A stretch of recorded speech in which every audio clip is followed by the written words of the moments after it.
ભીંડાનું આજે શાક નથી બનાવવાનું, પરંતુ ભીંડાની એક એવી વાનગી બનાવવાની છે કે જે અથાણા તરીકે ખવાય છે અને કાઠિયાવાડની તો ખૂબ જ ફેમસ છે. આજે આપણે ભરેલો ભીંડો છે અને તેને અથાણા તરીકે આપણે બનાવવાનો છે કે જેને ભીંડાની કાચરી પણ કહેવાય અને ભીંડાની સુકવણી પણ કહેવાય છે. બહુ જ ટેસ્ટમાં મસ્ત લાગે છે અને દાળ ભાત સાથે ખાવાની તો એટલી મજા પડી જાય, એકદમ પોચી મમરા જેવી બને છે. ચાલો જોઈ લઈએ. તો જુઓ, ભીંડો છે અહીં અને તેને મેં છે ને ચોખ્ખા પાણીથી 2-3 પાણી વડે ધોઈ લીધો છે. પછી આપણે તેને સૂકવવા દેવાનો છે, એકદમ ડ્રાય કરી લેવાનો છે અને એકદમ તાજો ભીંડો લેવાનો છે. વાસી ભીંડાનો ઉપયોગ આપણે આ અથાણું બનાવવા નથી કરવાનો. અને વજનમાં જોઈએ તો 700 ગ્રામ જેટલો ભીંડો લીધો છે. તમારે જેટલા પ્રમાણમાં બનાવ્યું હોય એટલા પ્રમાણમાં પણ બની શકે છે. તો અહીં જુઓ, ભીંડો છે તેને આપણે ડીટીયાના ભાગને દૂર નથી કરવાના, વચ્ચે ખાલી આ રીતે કટ જ ઊભો આપવાનો છે અને ચેક કરતો જવાનું છે કે ભીંડો ક્યાંય ખરાબ કે જીવાતવાળો ન હોય. એવો નીકળે તો પછી તેને દૂર કરી લેવાનો છે. એક પોળું મોટું વાસણ લેશું, તેમાં 1 ટેબલ સ્પૂન પ્રમાણે મીઠું ઉમેરીએ અને 1 ચમચી પ્રમાણે ઉમેરી દઈએ હળદર પાવડર. હળદર અને મીઠું તેમાં મિક્સ કરવાના છે અને એની સાથે જ આપણે ભીંડો કાળો ન થઈ જાય 1 લીંબુનો રસ ઉમેરી દેવાનો છે. લીંબુનો રસ ઉમેરો એટલે ખટાશ આવે છે અને એનાથી આ ભીંડો છે તે કાળો નહીં પડે. તો 1 લીંબુનો રસ મેં જો આ રીતે ઉમેરી દીધો છે અને હવે હળદર અને મીઠું છે તેને આપણે મિક્સ કરી લેવાના છે. ભીંડામાં પાણીનું પ્રમાણ ઓછું હોય છે એટલે બહુ પાણી નહીં થાય. ભીંડો અહીં અથાઈ જશે, મીન્સ કે હળદર અને મીઠાથી, અને એનાથી આખું વરસ આ ભીંડો છે ને સારો રહે છે. તો આ રીતે હળદર અને મીઠું મિક્સ કરી લેશું. ત્યાર પછી ઢાંકી દઈએ તેને આપણે અને સાઈડમાં રહેવા દઈએ 1 રાત માટે. પછી જો અહીં 1/4 કપ પ્રમાણે મેથી લીધી છે, તેને એક બાઉલમાં ઉમેરી દેવાની છે. તમે જો થોડો ભીંડો લેતા હોય તો એ પ્રમાણે તમારે મેથી લેવાની છે. હવે તેની અંદર આપણે 1 કપ જેટલું પાણી ઉમેરી દેવાનું છે. હવે મેથી છે ને સૂકી હોય ને એટલે ઉપર પાણીમાં તરતી હોય છે, એટલે આપણે તેને સેજ હલાવી લઈએ એટલે બધી મેથી સાથે પાણી લાગી જાય અને તેને છે ને 2 કલાક આપણે પલળવા દેવાની છે. જેવો 2 કલાક થાય અને જોઈએ તો મેથી સરસ એવી અહીં જુઓ પલળી ગઈ છે. તો આ રીતે મેથી પલળી જશે અને મેથીની જે કડવાશ હોય તે પાણી સાથે નીકળી જશે. જો કેટલી સરસ પલળી ગઈ છે 2 કલાકમાં. તો મેથીની કડવાશ છે તે આ પાણીમાં નીકળી જશે અને આ પાણીને છે ને ફેંકવાની ભૂલ નહીં કરવાની. તમે ડાયાબિટીસવાળા ઘરમાં કોઈ પેશન્ટ હોય તો પી શકો છો, અથવા વાળમાં પણ તમે સ્પ્રે કરી શકો છો. હવે આ મેથી છે ને તેનું બધું પાણી નીકળી જાય પછી ફરીથી બાઉલમાં ઉમેરી દીધી છે અને તેની અંદર મેં અહીં ખાટું પાણી, જે અથાણાનું આપણે કેરીનું અથાણું કરીએ ને એનું ખાટું પાણી નીકળે છે તે પાણી અહીં મેં ઉમેર્યું છે અને તેને આપણે 1 રાત માટે રહેવા દેવાનું છે.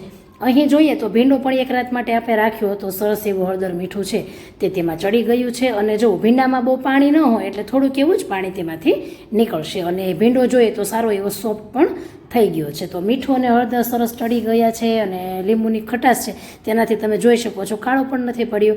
ત્યાર પછી કોટનનું કપડું લેશું, તેની પર આ ભીંડાને આપણે સૂકવી દેવાનું છે. એટલે સૂકવવાનું એટલે ઉપરથી જે ભીનું લાગે ને આપણને હાથ સાથે, તે ભીનું નહીં લાગે, ફક્ત 5 જ મિનિટ માટે સૂકવવાનો છે. અને અહીં જોઈએ તો મેથી છે એ પણ સારી એવી 1 રાત ગઈ છે એટલે પલળી ગઈ છે. હવે 2 વાર આપણે મેથીને પલાળી અને જુઓ, ખાટા પાણીમાં પલાળો ને એટલે ક્યારેય મેથી કડવી નથી રહેતી. થોડીક એવી કડવાશ લાગે પરંતુ જ્યારે તમે એને ખાશો ત્યારે બિલકુલ તે કડવી લાગતી નથી. અને આ રીતે ખટાશને કારણે મેથી એકદમ સરસ કડવાશ છોડી દેતી હોય છે. તેનું બધું જ પાણી કાઢીને મિક્સર જારમાં ઉમેરીએ, પાણી બિલકુલ ન ઉમેરીએ અને તેને અધકચરી આ રીતે પીસી લેવાની છે. અને જુઓ, તેનું ટેક્સચર મેં આ રીતે રાખ્યું છે.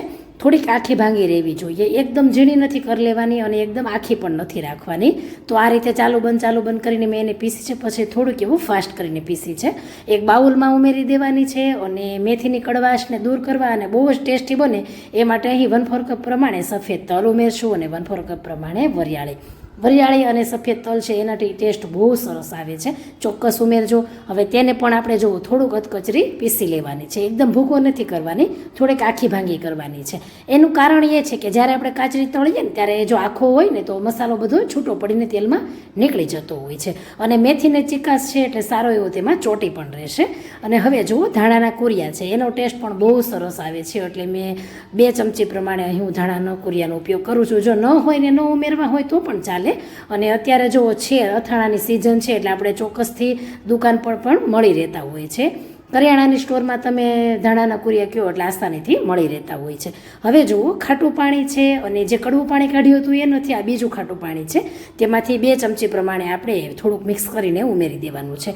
આવું કરવાથી આપણને ખબર પડે કે કેટલું પાણી ઉમેરાશે. 2 થી 3 ચમચી ઉમેરવાની જરૂર પડશે, વધારે નહીં પડે, કેમ કે મેથીની ચીકાશ છે ને તેનેથી જો આવું બાઇન્ડિંગ આવી જશે. જો આવું બાઇન્ડિંગ આવે ને તો ભીંડો હોય ને તેમાંથી મસાલો નીકળી નથી જતો. અને અહીં ભીંડો જુઓ સારો એવો ઉપરથી કોરો થઈ ગયો છે, એકદમ કોરો નથી આપણે કરવાનો, ફક્ત આ મસાલો બનાવીએ ને એટલી વાર જ તેને મેં રાખ્યો છે.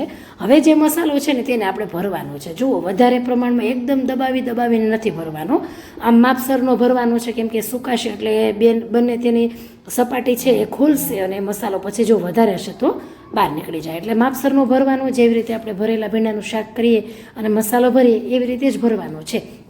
આ રીતે જો એકદમ સરસ દબાવી લેશું તેને અને ઉપરનો જે મસાલો છે તેને દૂર કરી લેશું. તો બધી જ ભીંડાની સીંગો છે તેને આપણે આવી રીતે સરસ એવી ફિટ કરીને ભરી લેવાની છે. ત્યાર પછી જુઓ, તેને મેં તડકામાં સૂકવ્યો છે. હવે ભીંડો છે ભરેલો છે એટલે સૂકવતા વાર લાગશે અને 4 થી 5 દિવસ જુઓ અહીં થશે એટલે ભીંડો તમારો સરસ ખખડી જશે તડકાની લાઇટમાં અને સરસ એવો સુકાઈ પણ જશે. ભીંડાની કાચરીને ભર્યા વગર પણ તમે આ જ રીતે બનાવી શકો છો, ફક્ત તેને હળદર મીઠાવાળી કરીને સૂકવી દેવાની હોય છે. અને આ ભરેલો ભીંડો છે એટલે ટેસ્ટ બહુ સરસ આવે છે તેનો. હવે તેલ કેવું હોવું જોઈએ? મીડિયમ ગરમ, અને તેમાં તળવાનો છે.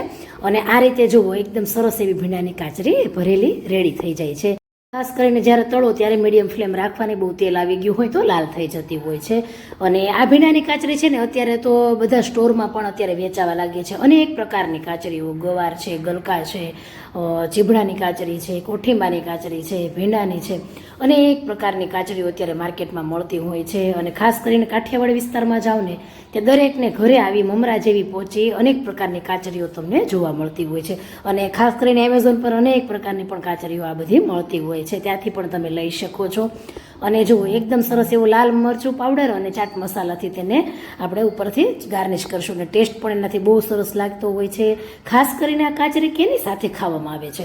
તો કાઠિયાવાડીઓને ત્યાં કેવું હતું કે ખીચડી દરરોજ સાંજે બને, તો તેની સાથે આ કાચરીને ઉપયોગમાં લેવામાં આવતી હતી. અને બપોરે દાળ ભાત તમે કરો ત્યારે પણ એટલી સરસ ટેસ્ટી લાગતી હોય છે. જો ઘરમાં ડાયાબિટીસનું પેશન્ટ હોય તો એમને પણ ખૂબ ગુણકારી છે, અને આમ પણ મેથી તો ખૂબ જ ગુણકારી છે. તો દાળ ભાત ખીચડી સાથે ચોક્કસથી આ કાચરીને ટ્રાય કરવા જેવી છે. ક્યારેય ન બનાવી હોય તો આ પ્રમાણે તમે બનાવજો, બહુ જ મસ્ત બને છે. અને શેર કરી દે.